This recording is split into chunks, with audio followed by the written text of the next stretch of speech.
العالمين والصلاة والسلام على سيد الأنبياء والمرسلين أما بعد فأعوذ بالله من الشيطان الرجيم بسم الله الرحمن الرحيم وعلى الصلاة والسلام عليك يا رسول الله الصلاة والسلام عليك يا حبيب الله الصلاة والسلام عليك يا نبي الله وعلى آلك وأصحابك يا نور الله۔ پیارے پیارے اسلام بھائیو، مختصر بیان کا موضوع ہے کرامات اولیاء۔ میں انشاءاللہ چند منٹ کی جو حاضری ہوگی اس میں کچھ علمی گفتگو، علمی نکات پیش کروں گا، تھوڑا سمجھ کر سننے والی باتیں ہیں۔ انشاءاللہ اللہ تعالیٰ نے چاہا تو اس سے کافی سارے کنسیپٹ بھی کلیئر ہو جائیں گے۔ کرامت کیا چیز ہے؟ کرامت نکلا ہے اکرام سے۔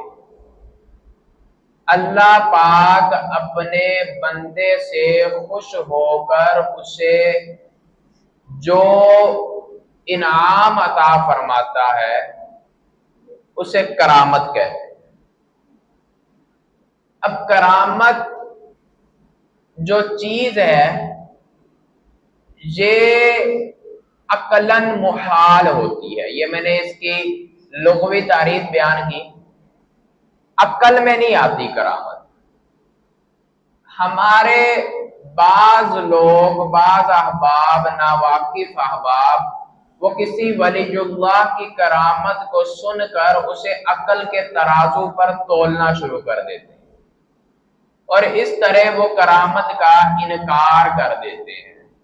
اب کرامت کی تعریف سنیں۔ وہ کام، میں اس کو تفصیلاً بیان کرتا ہوں، وہ کام جو عقلاً محال ہو، عقل اس کو قبول نہ کرتی ہو، عقل کہتی ہو کہ ایسا کیسے ہو سکتا ہے، وہ کسی نبی سے اعلان نبوت سے پہلے واقع ہو تو اسے ارہاس کہتے ہیں۔ یہ یاد کرتے جائیے، نبی سے اعلان نبوت سے پہلے واقع ہو تو اسے ارہاس کہتے ہیں، اعلان نبوت کے بعد میں واقع ہو تو اسے معجزہ کہتے ہیں، اور کسی عام مومن سے ظاہر ہو تو اسے معونت کہتے ہیں، اور کسی اللہ کے ولی سے ظاہر ہو تو اسے کرامت کہتے ہیں۔ کسی کافر سے ظاہر ہو اس کے موافق تو اسے استدراج کہتے ہیں، اور کسی کافر سے اس کے مخالف میں ظاہر ہو تو اسے اہانت کہتے ہیں۔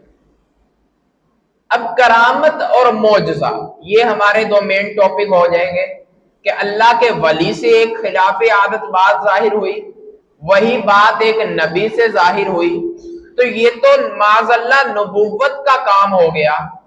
تو واضح رہے معجزہ اور کرامت میں فرق یہ ہے کہ نبی کے لیے معجزے کا ظاہر کرنا ضروری ہوتا ہے، کیونکہ معجزہ ہوتا ہی عاجز کرنے والا ہے، تو نبی کے لیے معجزے کا ظاہر کرنا ضروری ہوتا ہے۔ نبی چیلنج دیتا ہے اور پھر اپنی نبوت کا دعویٰ کرنے کے بعد معجزہ دکھاتا ہے، تو یہ معجزہ کہلاتا ہے۔ دوسری طرف کرامت، ولی کے لیے کرامت کا ظاہر کرنا ضروری نہیں، بلکہ ولی کے لیے بعض اوقات کرامت کو چھپانا ضروری ہوتا ہے۔ اب نبی کے لیے معجزے کا ہونا ضروری ہے، ہر نبی کو معجزہ ضرور عطا کیا جاتا ہے، اور اگر کوئی نبوت کا دعویٰ کرتا ہے تو ضروری ہے کہ اسے معجزہ بھی عطا کیا گیا ہو، مگر ولی کے لیے کرامت کا ہونا ضروری نہیں ہوتا۔ ولی کے لیے یہ بات ضروری نہیں کہ اسے کرامت ضرور عطا کی جائے یا وہ کرامت کا ظہور کرے۔ تو یہ چند باتیں سمجھنے والی ہیں۔ ولی کو جو خلاف عادت بات ملے وہ کرامت کہلاتی ہے، نبی کو جو خلاف عادت بات ملے وہ معجزہ کہلاتی ہے۔ اب بات یہ نکلتی ہے، کیا اولیاء کی کرامات کا ثبوت قرآن و حدیث میں بھی ہے کہ نہیں؟ تو بالکل جی ہے۔ میں دو مثالیں آپ کو مختصراً عرض کرتا ہوں۔ اگر سورہ نمل کا ہم تلاوت کریں تو اس میں سیدنا آصف بن برقیہ رضی اللہ تعالی عنہ، آپ سیدنا سلیمان علیہ السلام کے صحابی ہیں۔ جب سیدنا سلیمان علیہ السلام نے تخت بلقیس لانے کا کہا تو عفریت جن، خبیث جن، اس نے بھی اپنی خدمت پیش کی کہ حضرت میں اس طرح کرتا ہوں، میں اسے اتنے وقت میں لے آؤں گا۔ چونکہ سلیمان علیہ السلام کو ہواؤں پر، جنات پر، پرندوں پر، ان پر حکومت عطا فرما دی گئی تھی، تو اس نے کہا کہ حضرت میں اتنے دورانیے کے اندر اندر وہ تخت بلقیس، ملکہ بلقیس کا تخت آپ تک پہنچا سکتا ہوں۔ تو سیدنا سلیمان علیہ السلام نے کہا نہیں، تیرا بتایا ہوا وقت زیادہ ہے، ہم اس سے کم میں چاہتے ہیں۔ تو قرآن فرماتا ہے ایک شخص جس کو ہم نے کتاب کا علم عطا فرمایا تھا، وہ سیدنا آصف بن برقیہ رضی اللہ تعالیٰ عنہ، وہ کہنے لگے حضرت میں ایک پلک جھپکنے کے اندر اندر وہ تخت آپ کی بارگاہ میں لے آؤں گا۔ اور ایسا ہی ہوا، انہوں نے پلک جھپکنے کے اندر اندر وہ تخت بارگاہ سلیمانی علیہ السلام میں پیش کر دیا۔ اب دیکھیں کہ آصف بن برقیہ نبی ہے؟ نہیں، ہرگز نہیں۔ آصف بن برقیہ رضی اللہ تعالیٰ عنہ نبی نہیں ہے، بلکہ ایک نبی کے صحابی ولی ہے۔ اور انہوں نے وہ تخت جو کئی لاکھ کے اندر، کئی جنگلوں کے اندر اور کئی پابندیوں کے اندر پڑا ہوا تھا، کتنے وزن والا تخت، وہ سیدنا سلیمان علیہ السلام کی بارگاہ میں ایک پلک جھپکنے کی مقدار میں حاضر کر دیا۔ یہی تو کرامت ہے، اسے ہی تو کرامت کہا جاتا ہے۔ تفاصیل میں ملتا ہے کہ وہ اللہ کے ولی تھے، اور یہ ہمارا اہل سنت کا اجماعی عقیدہ ہے کہ بڑے سے بڑا اور سب سے جسے آپ کم رتبے والا صحابی بھی کہیں، وہ ولیوں سے افضل ہے۔ ہر صحابی ولی ہے، کائنات کا کوئی بڑے سے بڑا ولی بھی کسی بھی صحابی کے پہلے رتبے کو بھی نہیں پہنچ سکتا۔ تو یہی کرامت کا ثبوت قرآن مجید میں بغیر کسی تفسیر تشریح کے واضح الفاظ میں کرامت کا ثبوت ملتا ہے۔ آگے چلیں تو سیدتنا مریم رضی اللہ تعالی عنہا، آپ کی کرامت کا بھی، آپ بھی ولیہ تھی، کرامت کا واقعہ قرآن مجید میں سورہ آل عمران میں ملتا ہے۔ جب آپ سے پوچھا گیا قال یا مریم انا لکی ھذا، آپ کے پاس سیدنا زکریا علیہ السلام نے جب وہ پھل دیکھے جو اس موسم کے نہیں تھے، غیر موسمی پھل تھے، بے موسمی پھل، آپ کے محراب میں جہاں پر آپ عبادت کیا کرتی تھی وہاں پر بے موسمی پھل دیکھے، تو انہوں نے پوچھا اے مریم یہ کیا ہے، کہاں سے آئے؟ تو کہنے لگی قالت ہوا من عند اللہ، یہ اللہ کی طرف سے ہے۔ اب بے موسمی پھلوں کا ملنا، کیا مریم رضی اللہ تعالیٰ عنہ نبیہ تھی؟ نہیں، نبی تو وصف خاص ہے مرد کے ساتھ، کوئی عورت کبھی بھی نبی نہیں بنی۔ اب تو نبوت کا سلسلہ ہی ختم ہو گیا، نبوت جب بھی ملی وہ انسان مرد کو ملی۔ نبوت انسان مرد کے ساتھ خاص ہے، کسی فرشتے کو، کسی جن کو یا کسی اور مخلوق کو یا عورت کو کبھی بھی نبوت حاصل نہیں ہوئی، یہ بھی بات ذہن میں رکھیے۔ اب انہوں نے پوچھا کہ مریم یہ کہاں سے آئے؟ تو انہوں نے کہا یہ اللہ کی طرف سے آئے۔ اب ایک شخص کے پاس بے موسمی پھلوں کا آنا، کیا یہ کرامت نہیں؟ عقل میں آنے والی چیز ہے؟ نہیں۔ جب یہ عقل میں نہیں آ رہی تو یہ ظاہر ہو گیا کہ یہ کرامت ہے۔ آج اگر کچھ لوگ اس بات کا جتانے کی کوشش کریں کہ یار دیکھو تم اولیاء کی کرامات کو بیان کرتے ہو تو یہ تو عقل میں ہی نہیں آتا، بھلا ایسا کیسے ہو سکتا ہے؟ تو انہیں یہی بتایا جائے کہ حضرت جی یہ آپ کی عقل میں نہیں آ رہا، اسی لیے تو کرامت ہے۔ جو کام آپ بھی کریں اور ولی بھی کر سکے تو وہ کرامت کیسے ہو گئی؟ میری بات سمجھنے کی کوشش کریں۔ قرآن مجید سے میں نے آپ کو 2 ثبوت دیے، حدیث اس پر ظاہر ہے کہ تخت بلقیس کا آن کی آن پلک جھپکنے کی مقدار، اور عاصم بن برقیہ رضی اللہ تعالیٰ عنہ ہے بھی انسان، جن بھی نہیں ہے، ایک پلک جھپکنے کی مقدار میں بارگاہ سلیمانی میں آ جانا، یہی تو کرامت ہے۔ یہ عقل میں نہیں آ رہی اسی لیے تو کرامت ہے۔ مریم رضی اللہ تعالیٰ عنہا کی بارگاہ میں بے موسمی پھلوں کا آنا، یہ عقل میں نہیں آ رہی اسی لیے تو کرامت ہے۔ تو واضح ہوا کہ کرامت وہی چیز ہے جو عقل میں نہیں آتی۔ یہ بات اپنے عقیدے کو واضح کریں، کسی ایرے غیرے کی باتوں میں آ کر اولیاء کی توہین کرنے والے نہ بن جائیے گا۔ اللہ تعالیٰ نے اپنے اولیاء کو کرامات عطا فرمائی اور تا صبح قیامت ان کرامات کا ظہور ہوتا رہے گا۔ اچھا، اب ادھر ایک اور اشکال پیدا، جو مخالفین ہیں وہ ایک اور اشکال پیدا کرنے کی کوشش کرتے ہیں۔ یار دیکھو، تمہارے عقیدے کے مطابق بھی صحابہ علیہم الرضوان سب سے بڑے اولیاء ہیں، کوئی ولی ان کے خاک پا تک بھی نہیں پہنچ سکتا، تو پھر ان سے تو اتنی کرامت ظاہر نہیں ہوئی۔ اگر غوث اعظم رضی اللہ تعالی عنہ خواجہ معین الدین چشتی اجمیری علیہ رحمہ آپ سے کرامات کا ظہور ہوا، تمہارے پاس کتابیں بھری ہوئی ہیں، مگر دیکھو یار صحابہ کرام علیہم الرضوان سے تو اتنی کرامات ظاہر نہیں ہوئی۔ تو اس کا بھی بہت اہم جواب ہے اور بہت سمجھا جانے والا جواب ہے، اللہ پاک سمجھنے کی توفیق عطا فرمائے۔ دیکھیں، جب رسول اللہ علیہ الصلوۃ والتسلیم نے دعوی نبوت فرمایا تو وہ دور تھا معجزات کا۔ کس کا دور تھا؟ معجزات کا دور تھا۔ تب رسول اللہ صلی اللہ علیہ وآلہ وسلم سے معجزات کا ظہور ہو رہا تھا۔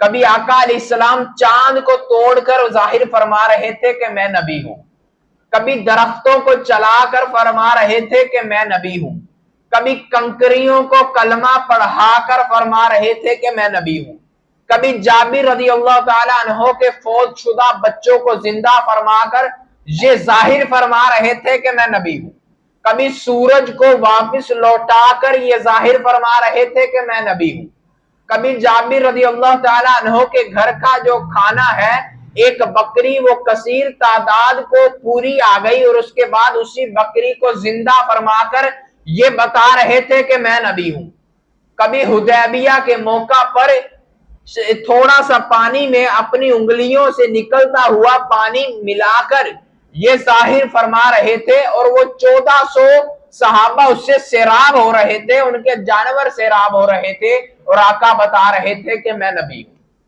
تو ظاہر ہوا یہ دور معجزات تھا۔ جب رسول اللہ علیہ الصلوۃ والتسلیم کا انتقال ہوا، اس کے بعد صدیق اکبر سے بھی کرامات کا ظہور ہوا، فاروق اعظم سے بھی ہوا، عثمان غنی سے بھی ہوا، مولا علی سے بھی ہوا، کثیر صحابہ کرام علیہم الرضوان سے کرامات کا ظہور ہوا، مگر اس قدر کیوں نہیں ہوا؟ اسے سمجھنے کی کوشش کریں۔ تب ابھی دور نبوی نیا آیا تھا، رسول اللہ علیہ الصلوۃ والتسلیم کا آخری نبی ہونے کا دعویٰ نیا تھا، اور یہ وہ دور ہے جس سے پہلے دور فطرت عیسیٰ علیہ السلام سے لے کر رسول اللہ علیہ الصلوۃ والتسلیم تک صدیاں گزر گئی تھی، جس میں کوئی نبی پیدا نہیں ہوا تھا۔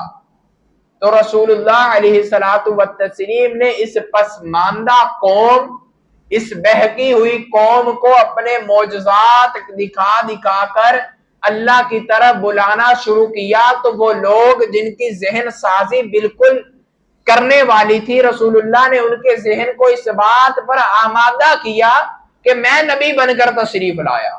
تو وہ لوگ جو معجزات کو دیکھ کر نبوت پر ایمان لائے، اب ان کے بعد صحابہ سے بھی اسی کثرت سے کرامات کا ظہور ہونے لگتا۔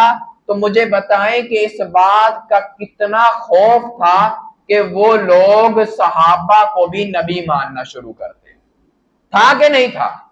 بات دیکھیں، ایک شخص جس کی ایک بات پر مینٹیلٹی اس کی نئی نئی تازی ذہن سازی ہوئی، اسے اس طریق پر ہی کسی اور سے وہی چیزیں ظاہر ہونے لگ پڑے، تو کبھی امکان تھا کہ لوگ یہ ماننا شروع کر دیتے کہ ان سے کرامات کا ظہور ہو رہا ہے، یہ بھی نبی ہے، ان کو بھی نبی ماننا شروع کر دیتے۔ اعرابی جو رسول اللہ کی بارگاہ میں کبھی کبھی حاضر ہوتے تھے، ان سے تو زیادہ کا خوف تھا۔ اسی لیے علماء نے یہ وجہ بیان کی کہ صحابہ علیہم الرضوان سے اسی وجہ سے کرامات کا ظہور اتنی کثرت سے نہیں ہوا، مگر جب دور معجزات جاتا رہا، پھر صحابہ علیہم الرضوان کے دور کے بعد جب اولیاء کرام علیہم الرضوان کا دور آیا، ان سے پھر کثرت سے کرامات کا ظہور ہوا، وہ نقل کی گئی۔ اس کی وجہ یہ کہ اب کوئی لاکھ کرامات ظاہر کرتا رہے، کسی کے ذہن میں یہ ذرہ برابر خدشہ بھی نہیں آ سکتا کہ یہ نبی ہے۔ اس کی وجہ یہ کہ رسول اللہ علیہ الصلوۃ والتسلیم کا خاتم نبوت ہونا اس طرح ہمارے بچے کے ذہن میں راسخ وہ پیوستہ ہو چکا کہ اب اس بات کی گنجائش ہی نہیں رہی کہ کسی اور کو نبی مانا جائے۔ تو یہ اس کا پس منظر میں نے آپ کو بیان کیا، یہ نکات ذرا سمجھنے والے ہیں۔ تیسری بات، میں اپنی آخری بات عرض کرنا چاہوں گا، کیا ایک ولی کے لیے کرامت کا ہونا ضروری ہے؟ تو اس کا جواب ہے ہرگز نہیں۔ کرامت ایک اللہ کی طرف سے وصف خاص ہے، وہ اپنے جس ولی کو عطا فرمانا چاہے عطا فرما دے۔ اصل ولایت کی پہچان کرامت نہیں، اصل ولایت کی پہچان اللہ اور اس کے رسول کی اطاعت ہے۔ ایک بزرگ کا مقولہ ہے، وہ فرماتے ہیں تم جب کسی کو ہوا میں اڑتا دیکھو تو اسے ولی نہ مان لینا، کیونکہ ہوا میں تو مکھی بھی اڑتی ہے۔ جب تم کسی کو پانی پر چلتا دیکھو تو اسے بھی ولی نہ مان لینا، کیونکہ پانی پر تو تنکا بھی چلتا ہے۔ اصل ولایت کی پہچان اطاعت خداوندی اور اطاعت مصطفیٰ ہے صلی اللہ علیہ وآلہ وسلم۔ تو جب تک کسی کو اگر تھوڑی سی بات میں بھی اللہ اور رسول کی نافرمانی کرتے دیکھو، وہ کتنے بھی بڑے بڑے کرتب دکھا رہا ہو، تو وہ شعبدہ باز تو ہو سکتا ہے، سنیاسی تو ہو سکتا ہے، ولی نہیں ہو سکتا۔ وہ جادوگر ہو سکتا ہے، ولی نہیں ہو سکتا۔ ولی تب ہی مانیں گے جب وہ 100% اللہ اور رسول کی اطاعت میں ہو۔ ایک شخص تھا، اس نے ایک ولی اللہ رضی اللہ تعالیٰ عنہ، ان کا شہرہ سنا، ان کا چرچا سنا، تو وہ گیا ان کے پاس، جا کے لگا حضرت جی میں آپ کی بارگاہ میں رہنا چاہتا ہوں، فیض پانا چاہتا ہوں۔ انہوں نے کہا ٹھیک ہے، آ جا میرے ساتھ رہ، صحبت اختیار کر میری۔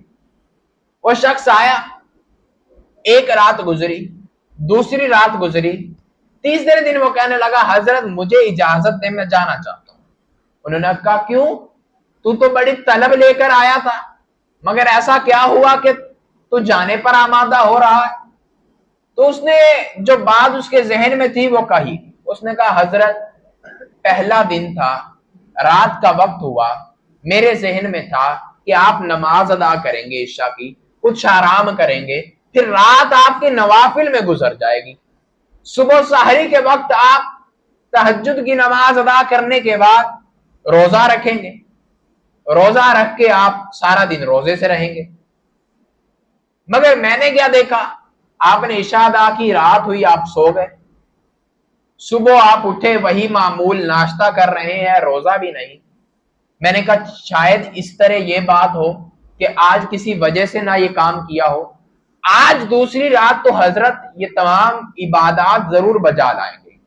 حضرت میں نے دوسرے دن دیکھا آپ کے وہی معمول، میں تو بہت اللہ کا نیک بندہ سمجھ کے آیا تھا، مگر آپ تو اس سے مطلب مجھے تو آپ کے اندر وہ چیز نظر نہیں آئی۔ تو ان ولی اللہ نے بہت خوبصورت جواب دیا۔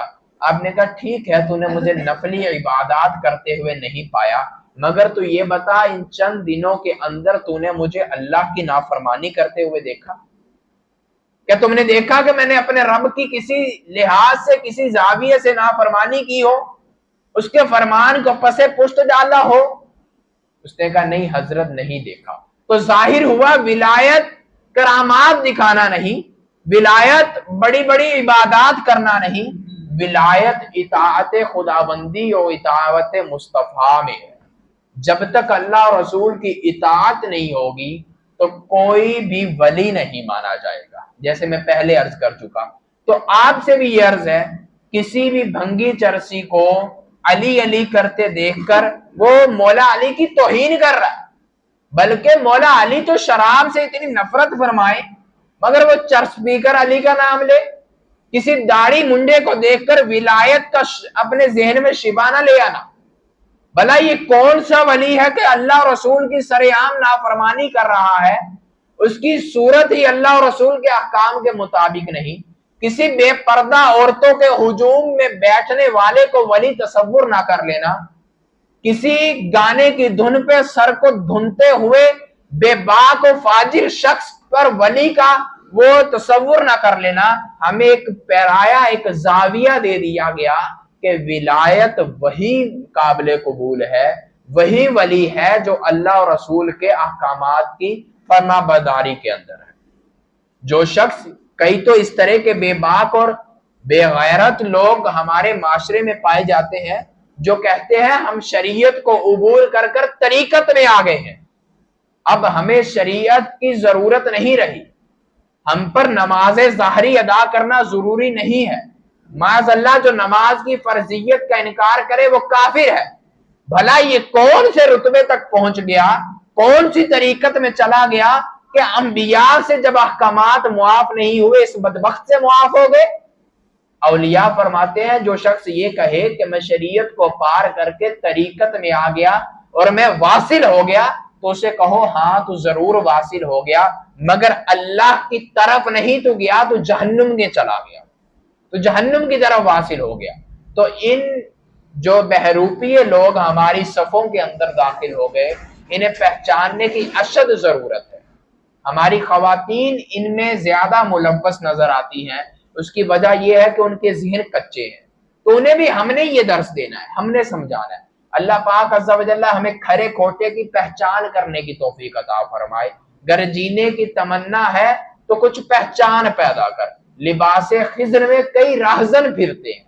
اللہ عز و جل جو سنا اس پہ عمل کی توفیق عطا فرمائے، ہمیں صحیح معنی میں اولیاء کی محبت عطا فرمائے، اولیاء کو پہچاننے کی توفیق عطا فرمائے، آمین۔ جن حضرات نے سنتیں نہیں پڑھی